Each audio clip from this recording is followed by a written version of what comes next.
અત્યારે ચૂંટણીનો ગુજરાતમાં કોઈ માહોલ નથી, પરંતુ આમ આદમી પાર્ટી હવે અલગ અલગ જિલ્લાઓમાં પોતાની પકડ મજબૂત કરતી દેખાઈ રહી છે। ભરૂચ એ ભારતીય જનતા પાર્ટીનો ગઢ માનવામાં આવે છે। ધારાસભ્યથી લઈને સાંસદ સુધી ભારતીય જનતા પાર્ટીના છે, અને હવે આ ગઢમાં ગાબડું પાડવા માટે ચૈતર વસાવાને જવાબદારી સોંપાઈ છે, અને અત્યારથી જ તાલુકા પંચાયત, જિલ્લા પંચાયતની આગામી દિવસોમાં જે ચૂંટણી થવાની છે તે ચૂંટણીને લઈને તૈયારીઓ આદરી દેવા માટે આમ આદમી પાર્ટીએ કમર કસી છે। આ મામલે ચૈતર વસાવાનું મોટું નિવેદન સામે આવ્યું છે।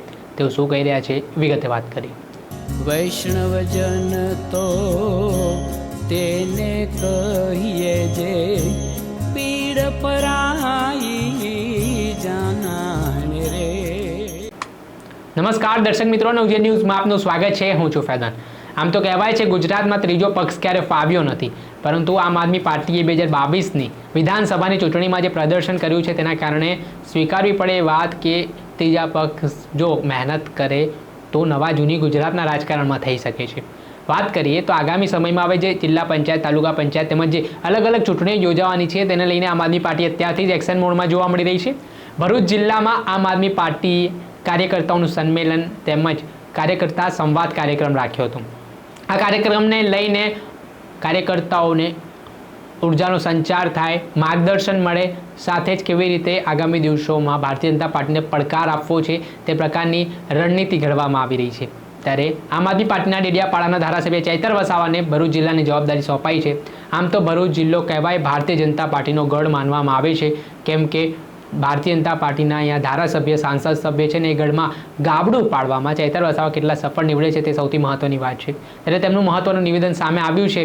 કેવી રીતે તેઓ ભાજપને પડકાર ફેંકવા જઈ રહ્યા છે, શું રણનીતિ છે આમ આદમી પાર્ટીની ભરૂચ સીટ ઉપર, તે સાંભળી લો। આજે ભરૂચ લોકસભામાં દિલ્હીથી ગુજરાત પ્રદેશના સહપ્રભારી શ્રી એવા દુર્ગેશભાઈ પાઠકજી, ગુલાબસિંહ યાદવજી અમારી વચ્ચે આવ્યા છે અને કાર્યકરો વચ્ચે એક ચિંતન અને સંવાદ કરવાના છે। જે રીતે અમે પાછલી લોકસભા લડ્યા છે એવી જ રીતના આવનારા તાલુકા અને જિલ્લા પંચાયતની સ્થાનિક સ્વરાજની ચૂંટણીઓ આવે છે ત્યારે તમામ લોકસભામાં આવતી સાથે સાથ વિધાનસભાના તમામ તાલુકા પંચાયતો, તમામ જિલ્લા પંચાયતો આમ આદમી પાર્ટી આવનારા દિવસોમાં મજબૂતીથી લડે એ બાબતને લઈને દરેક વિસ્તારના તમામ કાર્યકર્તાઓ સાથે એક સંવાદનો કાર્યક્રમ છે।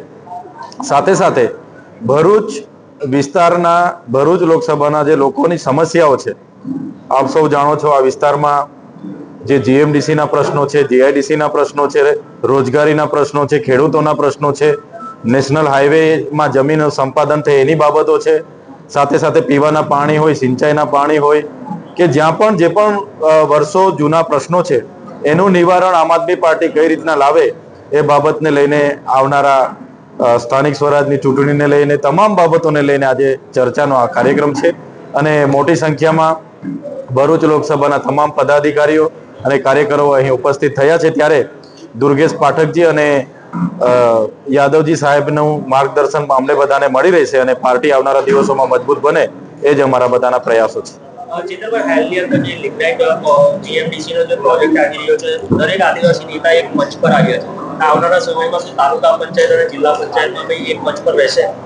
હાલના તબક્કે જે લિગ્નાઇટ પ્રોજેક્ટ ડમલાઈ અને વાલિયા આવ્યો છે એમાં હજારો પરિવારો વિસ્થાપિત થવાના છે, જેને ધ્યાને રાખીને અમે બધાએ વાંધા અરજીઓ આપી છે, વિરોધ નોંધાવ્યો છે।